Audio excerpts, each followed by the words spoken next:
Alô, amigos da TV Com Assis, um prazer estar novamente na sua companhia. Obrigado por essa atenção que você mais uma vez nos empresta. Aqui a nossa TV Com Assis, pelo canal 22 Cabonet, pelo canal 40 Digital, a TV Com as mídias no YouTube, Instagram, Facebook, e a TV Com abrindo mais uma vez aí a oportunidade para boas entrevistas a fim de bem informar a população local e regional. Nós contamos aqui com a assessoria técnica de Daiane Medeiro e Lucas Ramos, também de Pedro Militino. A responsabilidade é do nosso amigo Fernando Pasquarelli. Entrevista de hoje muito importante, a gente sente-se até emocionado pela presença do entrevistado de hoje, o prefeito de Itarumã, Oscar Gozzi, uma figura incrível na política local e regional. Prefeito, muito obrigado pela presença, um prazer tê-lo aqui. Luiz Otávio, uma grande alegria poder estar aqui com você nesse programa, cumprimentar todos que nos assistem nesse momento através da TV Com, canal 22. É um prazer enorme podermos estar na presença e na companhia de vocês para falarmos um pouco de Tarumã, falar da região e reencontrar um amigo, né? De tantas entrevistas e tantos encontros no rádio, agora na TV, na modernidade. Muito obrigado, prefeito. O senhor tem uma trajetória incrível na política e a gente queria saber dessa trajetória, pelo menos em parte. Como é que o senhor começou na política? É uma história bem interessante. Minha vida profissional começa como professor numa escola e ali fazendo toda a movimentação com a comunidade, mutirões, melhoria na escola. E eu tinha lá um amigo que tinha filhos na escola e foi presidente da PM, a esposa dele também participando e tal. E ele foi eleito vereador à Câmara de Assis. Num determinado momento ele foi convidado a ser gerente industrial da Nova América, chamava Wilson Paitio, grande amigo. E aí chegou uma hora que ele disse, olha, eu não consigo ser gerente e tocar política. Você não quer ser vereador? Eu falei, como? Nunca fui isso, não sei o que é isso e tal. Não, mas você é professor, diretor, todo mundo te conhece e tal, eu te ajudo e vamos lá. E foi assim que eu fui iniciado na política como candidato a vereador aqui à Câmara Municipal de Assis. Eleito? Eleito em 1982. E aí fiz o mandato até 1988, quando foi então prefeito de Assis, José Santini Sobrinho, um mandato de 6 anos. Então aí começou a minha vida pública como vereador em Assis, com a votação maior em Tarumã, representando Tarumã, mas votando excelentes projetos aqui em Assis, como criação da FEMA, do Parque de Exposições, da usina de reciclagem e outros projetos, o perimetral que faz todo o contorno de Assis, saindo lá pela Vila Prudenciana. Então tivemos vários assuntos, vários projetos importantes que a gente votou aqui. E depois disso, aí terminou esse mandato, emancipamos Tarumã, fui o primeiro prefeito em 93 a 96, fui a Brasília, fiquei 18 meses em Brasília com o então deputado federal Hélio César Rosas, fazendo lá articulação para poder votar um projeto chamado Frota Verde, que era um momento, o Hélio representava o setor suco-alcooleiro, e eu trabalhei em usina. Então fui, porque conhecia o setor, para ajudar a articular até aprovar um projeto que era o recomeço da produção de álcool e dos carros com motor a álcool.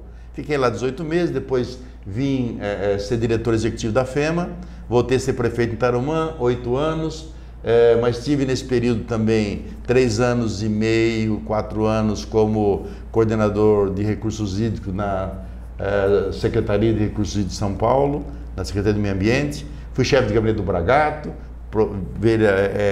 prefeito novo, e agora estou no 5º mandato. Então aí tem uma história, uma caminhada importante. E como é que foi essa passagem de Assis para Tarumã? Pois é, eu sou nascido em Cândido Mota. Então, nascido em Cândido Mota. Fui em Tarumã com 18 anos para ser professor. Aí fui diretor de escola, fiz o meu relacionamento lá com a população, tive a oportunidade de ser eleito vereador e aí me casei em Tarumã, minha esposa é de lá, família é de lá, me fixei em Tarumã e estou lá até hoje, né? Fui para lá em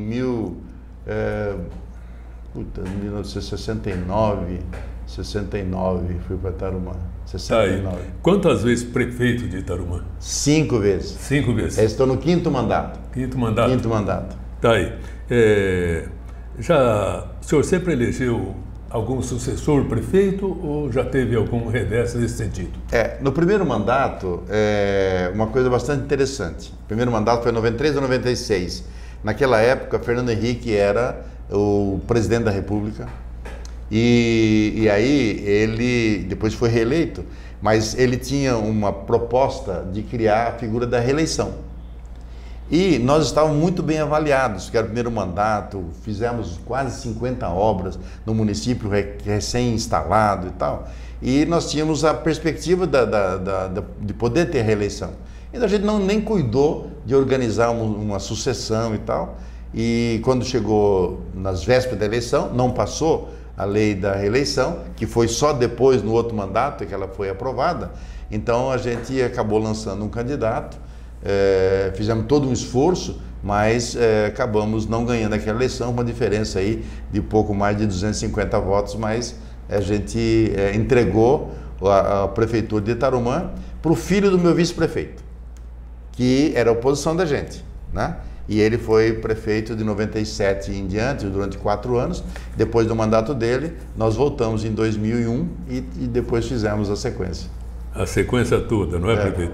Bom, o senhor chegou a ser candidato a deputado, a gente queria até que a sua consideração a esse respeito. O que falta para a eleição de um deputado de Assis ou do Vale Paranapanema? O senhor que conhece o CIVAP muito bem, foi dirigente, inclusive, do órgão, fala a esse respeito para a gente. Olha, Otávio, eu quando terminei meu mandato em 96, que eu fui a Brasília, aí vivi dentro de Brasília um conhecimento lá, um relacionamento, e tive um convite do então deputado federal Paulo Lima, que era de Presidente Prudente, foi candidato a deputado federal, e me propôs de fazer uma dobrada para que eu pudesse estar disputando a eleição para deputado estadual nesta região. E o Agripino Lima era um pretenso candidato a governador na época, então não seria candidato, então teria um espaço importante e com possibilidade de eleição. Assumi esse compromisso, mas depois o Agripino não conseguiu legenda, não perdeu a disputa lá por Maluf na convenção, não foi candidato a governador, Maluf que foi candidato. Aí ele veio candidato a deputado estadual e veio conquistar votos aqui na nossa região. Então eu fiz a minha candidatura, eu tive 21 mil e poucos votos, fiquei como 4º suplente. Naquela época.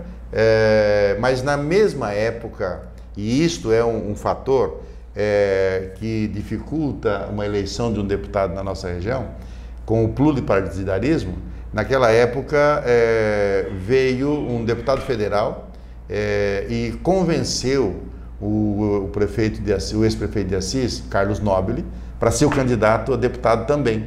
Então aí ficamos nós disputando, o Carlos Nobile como ex-prefeito de Assis e eu como ex-prefeito de Tarumã, disputando o voto em Assis. Os votos se repartiram, ele teve uma votação próxima de 14 mil votos, eu meu 21 mil votos, e aí nem ele nem eu. Tá certo? Nessa época, quem conseguiu se eleger foi o Clauri Alves, lá de Ourinhos, com 37 mil votos, que teve um apoio mais articulado da região de Ourinhos. Aqui, não fosse a disputa de 2 nomes, com certeza poderia ter dado certo. A história seria outra. E isto é um fator que dificulta muito uma eleição de um deputado. Passado isso, eu fiz depois, juntamente com outras pessoas, quando eu falo eu fiz é porque eu participei de um grupo, não é? A gente nunca faz nada sozinho na política. A gente fez uma articulação para tentar que tivéssemos um nome único de um candidato a deputado aqui. Fomos conversando, articulando, chegamos até um momento em que fizemos uma reunião lá no Parque de Exposições, já com pelo menos umas 50 lideranças, para indicar um nome que pudesse ser o candidato. Naquele dia, foi até um fato histórico. A gente abriu a reunião, começamos a conversar, tem bastante gente, liderança, todo mundo topando e tal. Beleza, parece que vai dar certo. 2 pessoas que não tinha nenhuma vivência política, levanta do plenário e diz, olha, com essa organização, com essa estrutura, eu também coloco o meu nome. Aí, pronto, virou água porque não deu caldo e aí não... Queria pegar o cavalo? Pois é, cavalo andando. E aí não deu certo. E hoje, com o pluripartidarismo, com o fenômeno que a gente tem hoje de quem é candidato, que está vinculado às mídias sociais, vinculado às igrejas, vinculado a segmentos específicos, que vem trazer, vem buscar voto nas nossas cidades. Se você pegar, por exemplo, o número não vou saber certo, mas você pegar Assis, Tarumã e verificar quantos deputados, candidatos tiveram votos aqui, vai passar de 100. E vamos ter, por exemplo, deputados como Janaína, que teve aí milhares de votos sem nunca ter vindo aqui. E o Tiririca? Tiririca. Não, e Enéas, tá certo? Enéas. Eu me lembro muito bem de ter, estando prefeito, de ter ido a Brasília, lá no gabinete do Enéas, para falar, ele teve uma votação expressiva em Tarumã. Vamos lá, deputado, o senhor teve votação assim, assim, assim, queriam ver, você pode encaminhar algum recurso, alguma emenda para lá? Ele falou, prefeito, eu nunca fui na sua cidade, eu não pedi voto lá. Quer dizer, então, esse é o fenômeno que a gente tem, e a gente teve agora Eduardo Bolsonaro, que teve na eleição passada, Janaína Pascoal, e outros que tiveram muitos votos sem nunca ter vindo, sem as pessoas conhecerem. E aí você não tem a oportunidade de fortalecer uma candidatura mais local e micro-regional. Isso aí pode entrar no distrito industrial, no distrito... Voto distrital. Voto distrital. Com certeza. Esta seria uma grande oportunidade no voto distrital misto, a gente ter esta possibilidade de ter circunscrito Assis como capital regional num distrito eleitoral, e a gente aí sim teria garantia de que um nome dessa região, que vencesse dentro desse distrito, poderia estar representando. Hoje, na verdade, o que a gente tem são alguns deputados estaduais ou federais que adotam a nossa cidade, a nossa região, e colocam energia, apesar de ser de outra região. Então, eles têm essa disposição de adotar. Enquanto tivermos essa condição de pluripartidarismo, eu vejo muita dificuldade da gente ter... Até porque, assim, entra um nome novo, o risco de não se eleger. Aí quem é liderança fala, bom, eu vou apostar nesse nome novo, não se elege, o município fica sem apoio, sem porta aberta, futuro. Então ele vai sempre buscar o novo, mas ele vai buscar alguém que tenha já uma oportunidade e uma certa garantia de ser eleito, porque ele fica com caminhos e portas abertas para alavancar as oportunidades de recursos, de emendas para os respectivos municípios. Então isso é uma balança que fica deixando todo mundo aí nessa insegurança de não termos alguém representando a região. E faz falta. Muita falta. O senhor é filiado a algum partido? Claro. Sim, eu sou filiado ao PSDB, hoje, PSDB. Mas eu, quando fui vereador eleito, naquela época era Arena. Arena. Depois eu fui fundador em Assis, li inclusive o manifesto da criação do PFL. E na verdade não Arena, foi PDS, depois PFL. PFL. Muito bem. Vamos falar sobre agora PSDB, além do PSDB, União e o MDB estão unidos aí na chamada federação partidária. O que o senhor acha dessa federação partidária? É assim, a federação é uma figura nova, criada pela legislação e tal, e que está num processo de debate entre muitos partidos tentando formar federação. Eu vejo muita dificuldade em se formar federação, porque para ter federação é um pacto feito que tem que valer por 4 anos. O compromisso fechado tem que ser mantido durante os 4 anos seguintes. Bom, e quando você vai fazer a federação, tem que haver acordos para lançar os candidatos a governador de cada estado, dentro dessa federação. Quando você junta 2, 3 partidos e cada um deles tem que falar, olha, o governador vai ser desse partido ou desse partido, e 2 partidos têm nomes, aí o acordo fica sempre muito difícil. Tanto é que nós estamos vendo as dificuldades que tem. Então, os 3 nomes que você citou, União Brasil, o PSDB e o MDB, eles estão conversando para se manter unidos, para definir um nome que possa representar esses 3 partidos como candidato à presidência da República. Mas não vejo que vai haver uma federação para isso. Eles vão estar juntos para indicar um nome, mas não vai acontecer, pela leitura que eu tenho até agora, de formar uma federação. Difícil? Difícil. Lula e Bolsonaro. Tá. É uma tristeza a gente poder ver a polarização, a polarização que existe hoje nesse nosso Brasil. Sem dúvida. Bom, se a gente olhar a história do Lula, tudo que aconteceu no Brasil, todo o processo que acompanhou e que hoje ele está com esta preferência nas pesquisas, o Lula, ele teve por uma articulação do cancelamento dos seus processos. Cancelaram porque teve uma falha jurídica no processo, cancelou. Mas os crimes que estavam lá dentro, ele não está inocentado. Então a sociedade, olha, porque o processo foi cancelado, faz a dedução que ele está inocente. Na verdade, não.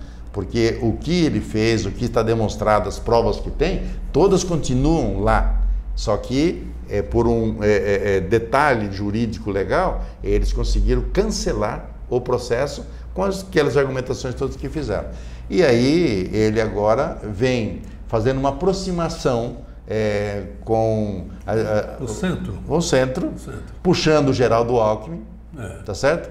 E aí, o Lula faz uma estratégia que é a mesma coisa que, seguindo o exemplo da Alemanha, por exemplo.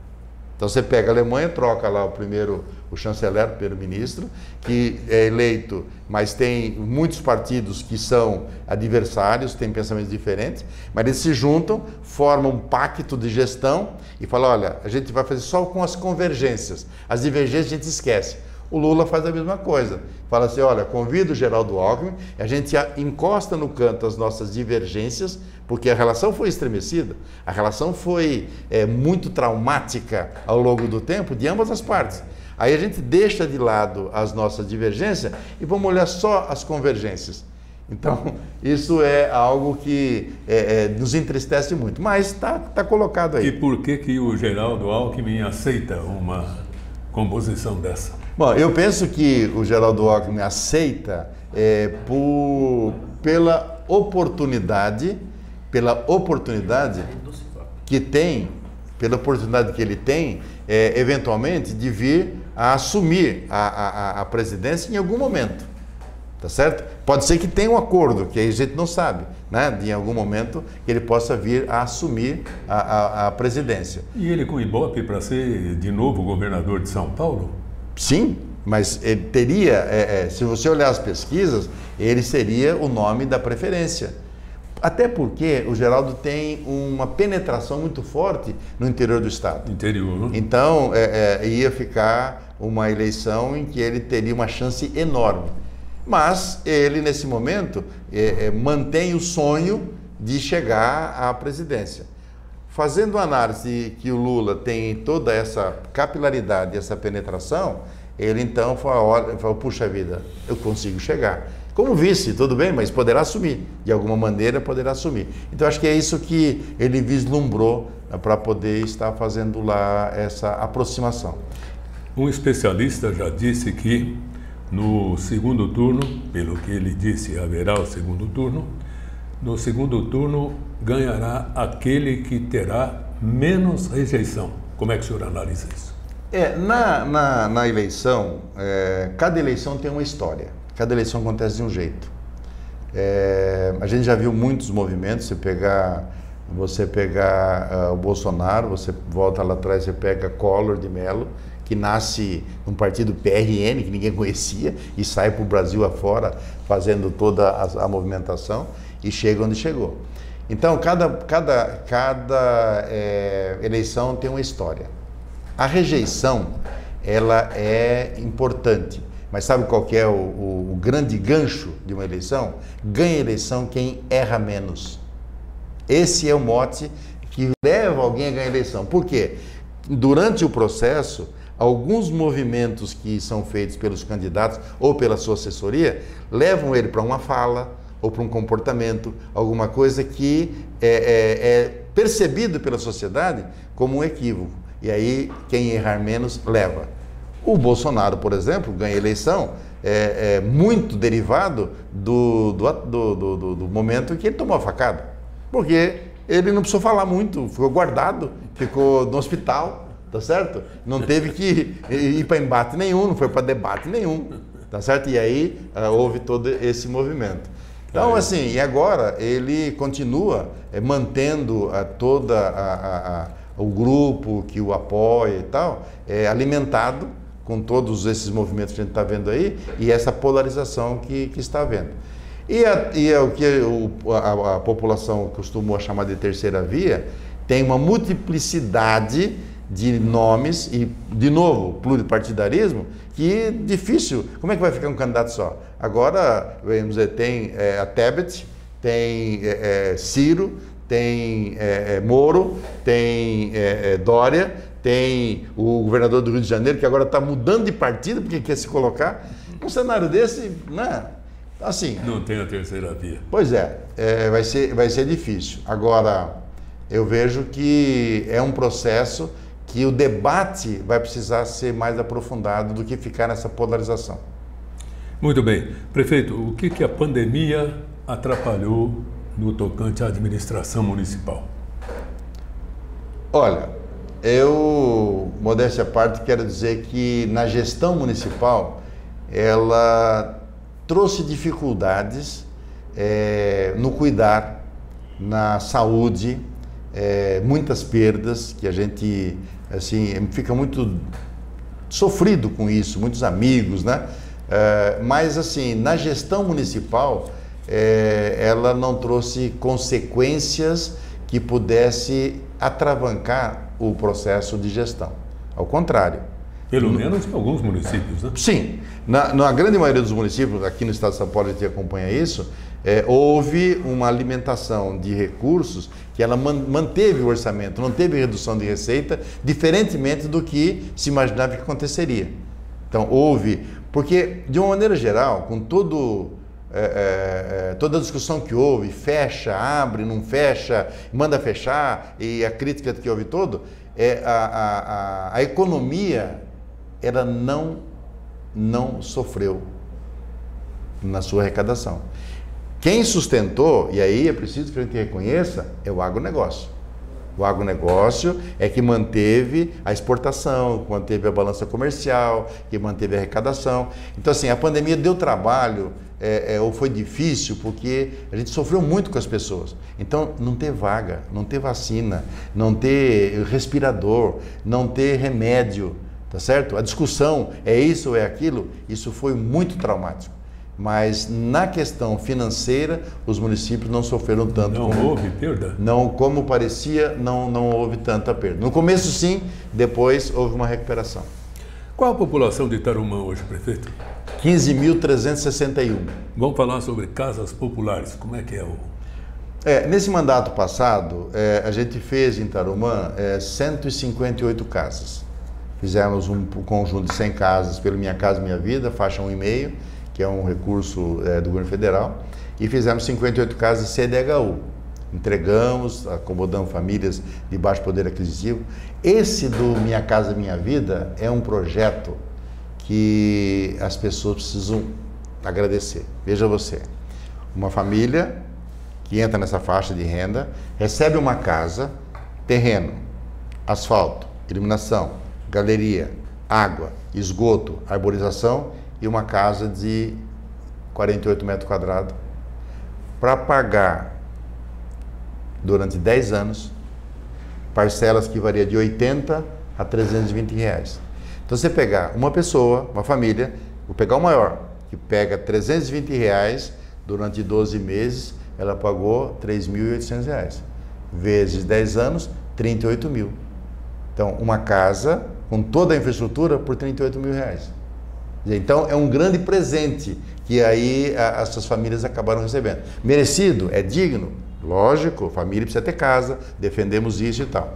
No processo CDHU, aí a prestação já é um pouco mais cara.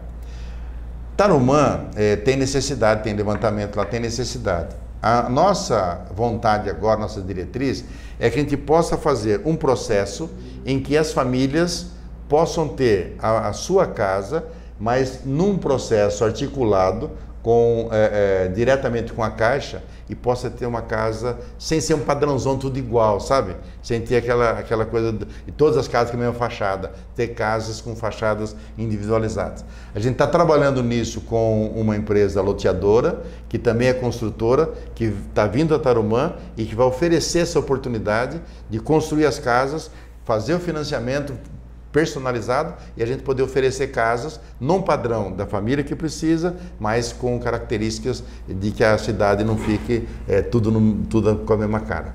Interessante. Prefeito Oscar Gozzi de Tarumã, aqui na TV Com de Assis. O senhor tem um projeto lá, Tarumã 100, o que seria isso aí, prefeito? Olha só, quando eu fui convidado, houve uma insistência para voltar, para fazer o 4º mandato, eu dizia assim, olha, já fiz 3, já dei minha contribuição. Não precisa voltar. Eu falei, só dá para voltar se a gente for fazer algo diferente. Então foi aí que nasceu a ideia do Tarumã 100 anos. Tarumã é criado como distrito em 1927. Em 2027, Tarumã fará 100 anos da sua criação como distrito. Ele foi instalado em 2003. E nós fizemos, então, com esse projeto, um grande diagnóstico de Tarumã, identificando todos os problemas e colocando que nós queremos ter Tarumã entre os 10 melhores IDHs do Brasil. E para isso fomos analisando todas as necessidades. E o IDH são 3 pilares. Um pilar é renda, um pilar é educação e um pilar é longevidade. E aí criamos iniciativas para cada uma dessas vertentes para poder melhorar o desenvolvimento e a qualidade de vida em Tarumã. Então, investimento em telemedicina para poder fazer alongamento da vida das pessoas, evitar infarto, evitar pessoa que tenha problema cardiológico. Na educação, fazendo um programa chamado EJA, mais de 1.500 pessoas voltaram para a escola. Na renda, entregando terrenos do distrito industrial, criando um programa de encaminhamento para empregabilidade. Então, todo o projeto Tarumã 100 anos é fazer ações, iniciativas, para poder fazer com que Tarumã aumente a longevidade das pessoas, tenha mais gente com formação na idade certa e menos gente analfabetas, e possa ter também um trabalho de aumentar a renda das pessoas. E podemos chegar em 2027 e olhar para isso e falar, puxa vida, Tarumã era, quando nós fizemos isso em 17, era um município que estava na posição 548, Brasil, tá certo? E quando chegar em 27, a gente vai medir isso para falar, olha, subimos, chegamos nos 10 primeiros? Não sei. Eu também não vou estar lá como prefeito, mas vou deixar tudo preparado para quem estiver lá poder fazer essa medida e quem sabe nós vamos chegar entre os 10 melhores IDH do Brasil. Esse é o Tarumã 100 anos. Aí. Tem um lago lá no centro de Tarumã, é isso? Sim. Eu digo... Tem até concurso de pesca? Pois é, Luiz Otávio, eu digo o seguinte, que o rio mais bonito do mundo é o rio da minha cidade, que é o rio Tarumã.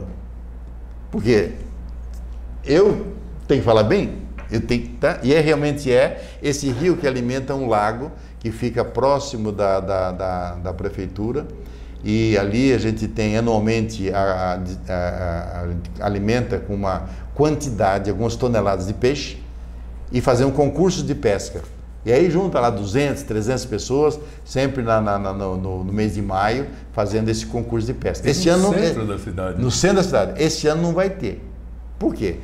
A gente tem lá um problema, que são uma vegetação, que em função da quantidade de fósforo, em função de arrastes que tem, da chuva, da enxurrada e tal, acabou criando uma vegetação nesse lago, e agora nós fizemos uma parceria com o DAE, Governo do Estado de São Paulo, e aí agradecer ao governador Dória, ao vice Rodrigo Garcia, que nos autorizou a fazer essa parceria, e a gente vai vir agora com equipamentos para fazer o desassoreamento e o tratamento desse lago para eliminar esses invasores que estão tendo lá. Então agora nós estamos esvaziando o lago, vai ficar por uns 6 meses aí, até a gente fazer esse serviço que começa no mês de abril. Mas é um belíssimo lago. Depois ele vai, além de ser pesca, a gente vai fazer daquilo ali um espaço de lazer. Pedalinho, papapá.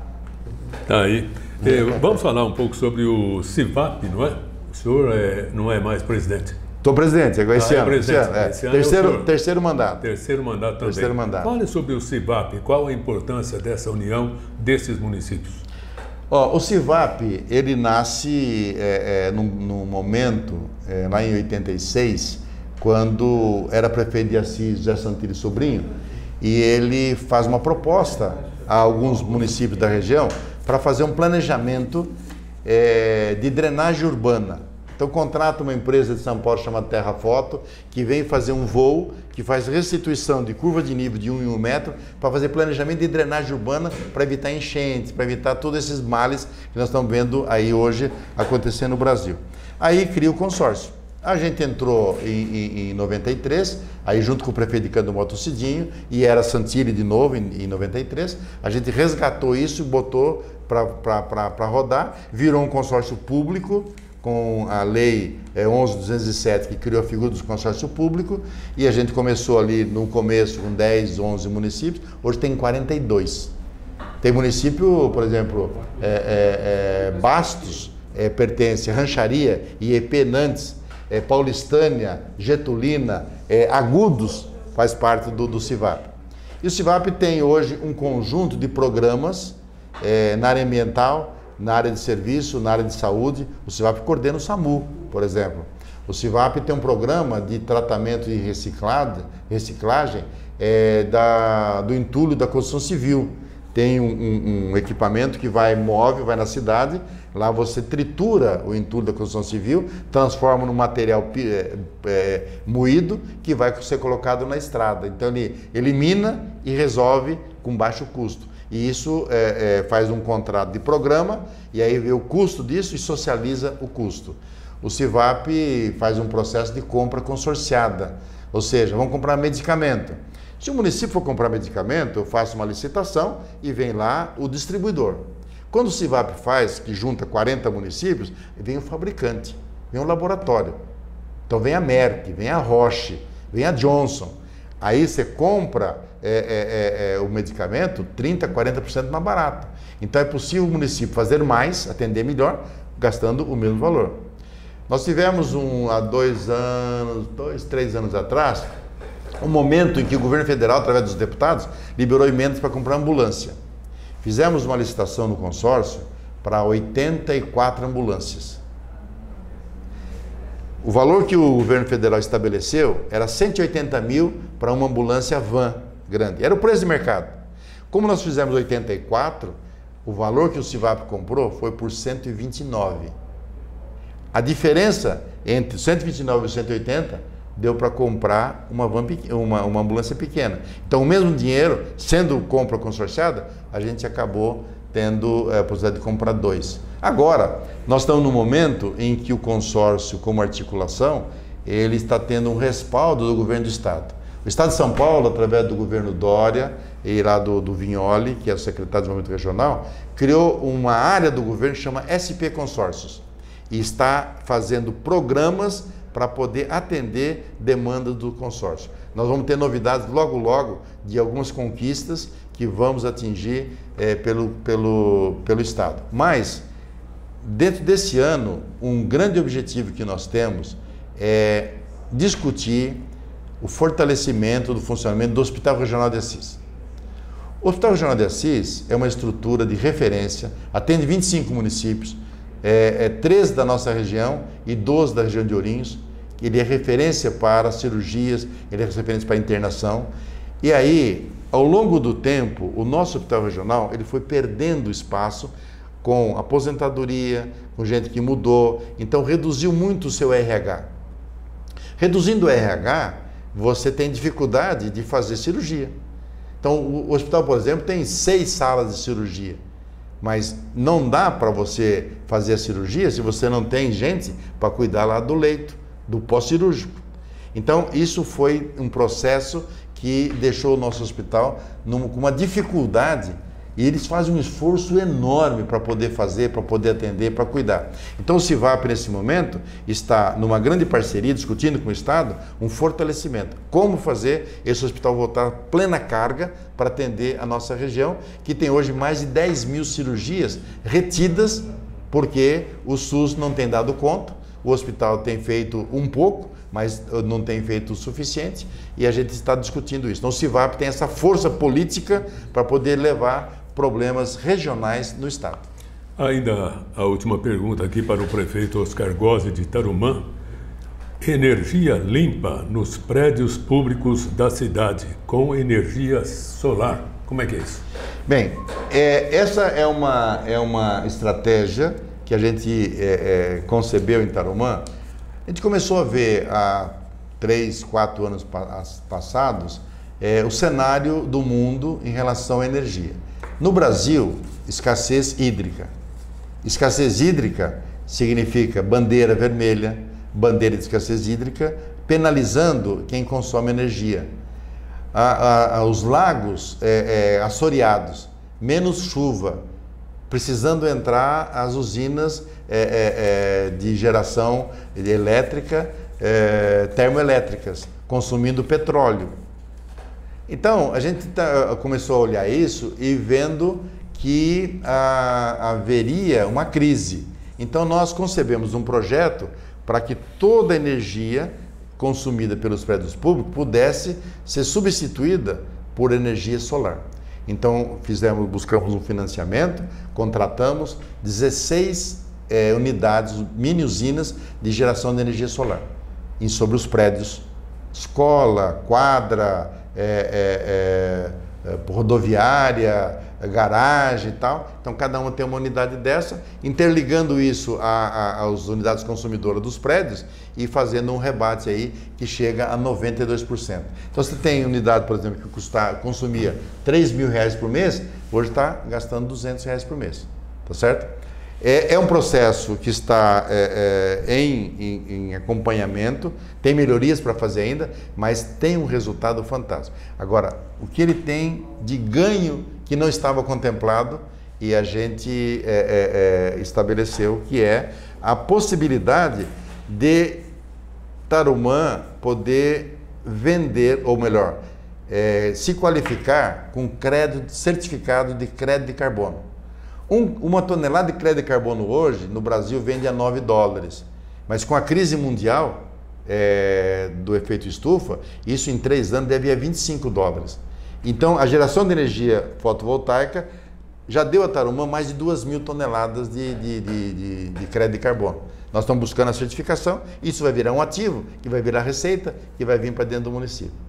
Tá certo? Então, a energia solar é algo que as famílias precisavam fazer, as empresas precisavam fazer, as prefeituras precisavam fazer, e há um incentivo hoje, porque o Brasil tem sol disponível e a gente poderia fazer energia limpa, diminuir o efeito estufa e ter qualidade de vida maior. Falar desculpa aí, mas do CIVAP ainda em relação ao crédito de carbono. O CIVAP acabou de fazer a abertura de uma licitação agora para uma PPP, para destinação de lixo, resíduo sólido urbano, para uma organização que vai receber esse lixo, vai prensá-lo, vai transformá-lo em energia elétrica. E aí a gente garantiu que o crédito de carbono que essa empresa vai gerar por conta do lixo que vai virar energia elétrica, vai ser um crédito para o CIVAP, que vai para um fundo do CIVAP, que vai ser revertido em investimentos no meio ambiente, em campanhas de reciclagem e tal, aqui na nossa região. Eu sempre falei que entrevistar o prefeito Oscar Gozzi é sempre uma maneira de aprender bastante, não é? E não foi diferente nessa entrevista que ele acaba de conceder aqui para a nossa TV com de Assis. Muito obrigado, desculpe a demora, mas temos a certeza de que será um prazer recebê-lo novamente aqui em breve. Eu agradeço, Luiz Otávio, eu agradeço a TV Com, a toda a sua equipe. Peço desculpas a você que está nos assistindo aí, que nós ficamos aqui nesse bate-papo, olhei pouco para vocês, tá certo? Peço desculpas, mas é uma alegria muito grande poder estar aqui na TV Com, poder conversar um pouco da região. Eu gosto muito de fazer essas reflexões. Eu tenho como diretriz de vida que a gente tem que ser gestor público, mas ser gestor para transformar, para melhorar o mundo. Não basta ser gestor apenas para fazer o convencional, tapar buraco, fazer asfalto, iluminação ou fazer coisas dessa natureza. A gente precisa fazer coisas que possam melhorar a vida das pessoas. Então, uma alegria muito grande, estou à disposição para outras oportunidades. Muito obrigado. Muito obrigado pela sua atenção. A nossa TV Com Assis, agradecendo aí a assessoria de Daiane Medeiro, Lucas Ramos, Pedro Militino e o nosso diretor responsável, Fernando Pasquarelli. Até uma próxima oportunidade. Muito obrigado pela atenção.